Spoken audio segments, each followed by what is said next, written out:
Selamat malam pemirsa CWM di mana saja Anda berada. Kita berjumpa lagi dalam tajuk utama dan kami ajak Anda malam hari ini untuk mengikuti perbincangan kami atau dialog kita dengan tema utama kita adalah selamatkan mangrove. Atau mungkin kalau kita bahasa hari-hari di Papua dan juga Maluku pada umumnya, di Indonesia bagian timur kita sebut dengan mange-mange. Ya.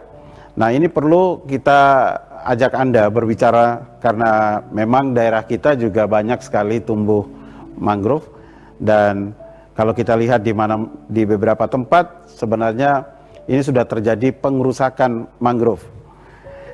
Indonesia salah satu negara yang punya ekosistem hutan mangrove ini terluas di dunia sekitar 3,8 juta hektar. Tapi kemudian juga hutan mangrove ini lantas banyak sekali yang sudah rusak. Kerusakan hutan ini terjadi karena adanya pembangunan pemukiman dan juga kebutuhan-kebutuhan lain begitu. Nah, untuk membahas lebih jauh tentang hal ini, kami sudah mengajak 3 narasumber kita yang akan membahas bersama kita malam hari ini, pemirsa. Saya akan memperkenalkan 3 narasumber kita yang sudah hadir pada malam hari ini. Di samping saya sudah ada Pak Julian Kelly Kambu. Beliau adalah Kepala Dinas Lingkungan Hidup Kota Sorong. Selamat malam Pak Kelly, selamat datang. Selamat malam Bung Yongki. Ya, terima kasih. Kemudian di tengah sudah ada Ibu Endang Gunisa ya Bu ya? Gunaisyah. Iya, beliau adalah Direktur Politeknik Kelautan dan Perikanan. Selamat datang Bu. Selamat datang. Selamat malam. Apa kabar nih Bu? Kelihatannya perjalanan jauh. Iya benar, baru saja mendarat dari Raja Ampat. Baru saja mendarat dari Raja Ampat ya. Oke. Ada tugas penting untuk beraudien dengan Pak Bupati. Oke, Terima kasih. Walaupun beliau baru datang tapi juga menyempatkan untuk bersama-sama dengan kita. Ini berarti perhatian dari Ibu Endang cukup serius untuk mangrove gitu. Kemudian satu lagi, ini mewakili masyarakat kita yang ada di kilometer 10 atau dekat sekali dengan tempat di mana mangrove. Beliau adalah Pak Yonaseo. Selamat malam Pak Yonas. Selamat malam Pak. Iya, terima kasih. Masih semangat Pak Yonas ya? Oh, masih semangat Pak. Masih semangat, oke. Baik pemirsa, nanti saya juga akan buka kesempatan kepada Anda yang ingin bertanya seluas-luasnya kepada ketiga narasumber kita pada malam hari ini. Di layar TV sudah ada nomor telepon yang bisa Anda hubungi 09513170 312. Itu nomor telepon yang nanti di segmen berikutnya saya akan buka untuk Anda. Ya, pemirsa, kalau kita lihat sering di beberapa media muncul Kepala Dinas Lingkungan Hidup Kota Sorong, Pak Julian Kelly, yang selalu berbicara tentang lingkungan hidup. Memang ini semangat beliau tidak pernah padam begitu ya, tidak pernah habis-habisnya. Pak Kelly, kalau kita bicara tentang selamatkan mangrove atau mange-mange, kita bahas hari-hari begitu, untuk masa depan Indonesia atau masa depan kita yang ada di Papua. Memang Papua cukup luas, tetapi kita sangat hati-hati sekali karena kalau kita bilang mangrove ini untuk kebutuhan kita hari ini, berarti yang besok anak cucu kita itu tidak akan menikmati begitu. Nah, Pak Kelly, kalau lihat ini apa kira-kira yang menyebabkan kita harus selamatkan mangrove ini? Iya, terima kasih Bung Yongki. Yang pertama, ada timbul keresahan dan kegelisahan kami setelah melakukan perjalanan mengelilingi kawasan mangrove yang ada di Kota Sorong. Mulai dari belakang bandara sampai di kilometer 18, baik melalui Yonsong, Ya. Kemudian jalan kaki, kemudian melalui drone. Ya. Kami melihat kalau dari udara di sana sudah banyak kekosongan, kawasan itu banyak yang kosong karena pengambilan mangrove itu. Kemudian yang kedua ada penebangan untuk kayu bakar, mangi-mangi itu ditebang dengan motor kole-kole atau apa, mereka menelusuri itu. Timbullah keresahan kami sebagai anak negeri, bagaimana manfaat dari mangrove ini. Begitu banyak manfaatnya yang harus kita jaga Dan mangrove ini hadir di tengah kota ini, pemberian Tuhan ada di situ, bukan tidak punya maksud. Ya, Ada tapi maksudnya. kenapa Pak Kelly melihat bahwa dengan perilaku seperti itu lantas timbul keresahan begitu?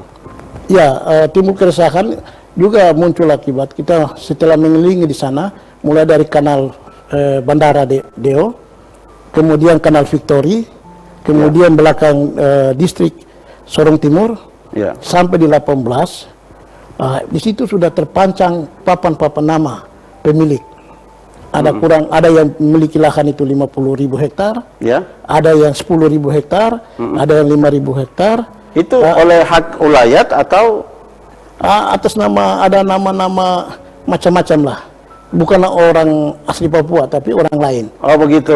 Sehingga ini menimbulkan keresahan. Ini pengambilan ini, waktu pengambilannya dominannya itu di tahun 80-an dan 90-an. Kok saya jadi terharu juga melihat ini kok ambil di tahun itu dengan nilai besar, bayarnya berapa begitu. Ini sehingga setelah kami cross check juga dengan pertanahan, ternyata ada sertifikatnya. Ini juga jadi salah satu kendala begitu ya. Sementara mangrove ini banyak manfaatnya untuk sebagai barir bagi masuknya air asin ke darat, tempat bertelurnya ikan, udang. Betul. Bisa wisata mangrove, lihat sunsetnya, kemudian terlebih dari itu kami dari lingkungan terkait dengan dampak pemanasan global dan perubahan iklim yang sangat berbahaya ini, yang tidak menentu, yang sangat menakutkan menurut kami orang lingkungan. Sehingga kawasan mangrove itu ini memberikan warning ya, warning bagi kita. Sehingga mangrove ini bisa dijadikan sebagai perdagangan karbon. Sampai di situ Pak Kelly, saya ingin ke Pak Yonas. Tadi Pak Yonas, ini kan Pak Kelly bilang itu daerah-daerah yang tadi itu sudah ada kepemilikan lahan tersebut oleh orang-orang yang mungkin saja kita bisa bilang itu bukan yang punya hak ulayat begitu. Terus kemudian kalau Pak Yonas memang mendiami tempat situ, kegiatan-kegiatan apa yang Pak Yonas lihat yang berkaitan dengan mangrove ini? Jadi saat yang saya ada di situ Pak, itu ada masyarakat yang datang tebang. Saya tegur mereka, saya bilang tidak boleh tebang, karena tempat ini saya duduk di sini, saya jaga untuk kita hidup hari-hari, ikan, udang. Dapatnya dari situ ya? Jadi ibarat saya taruh jaring, belakang di api, ikan sudah ada di jaring, saya angkat. Begitu. Jadi berapa saat ini? Tapi kalau Pak Yonas lihat, kira-kira yang mengambil hutan atau kayu mangi-mangi itu untuk kebutuhan apa sebenarnya? Mereka untuk kayu bakar, tiang rumah, terus kayu buah yang biasa mereka taruh kilo 8 itu.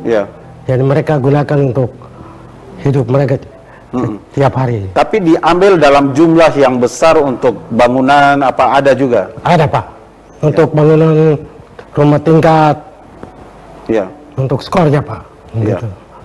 Itu sudah Pak Yonas sebenarnya kasih tahu ini. Saya sudah sampaikan. Jangan. Saya sudah sampaikan, tapi ya manusia ini pemahamannya ada yang tinggi, ada yang rendah, ada yang paling rendah. Itu cara pengambilan dengan ini, tebang? Dengan pakai parang, terus pakai sensor juga. Nah pemirsa, ini pengakuan dari masyarakat kita, Pak Yonas, yang menyaksikan bagaimana orang yang sengaja mengambil mangrove tapi tidak tahu bahwa ini sebenarnya termasuk tindakan pengerusakan. Pak Kelly, ini kan kalau kita lihat umur mangrove ini kan sebenarnya kalau mau itu cukup lama ya kalau menanam itu ya. Tapi ditahan dulu penjelasannya, kita sudah harus break.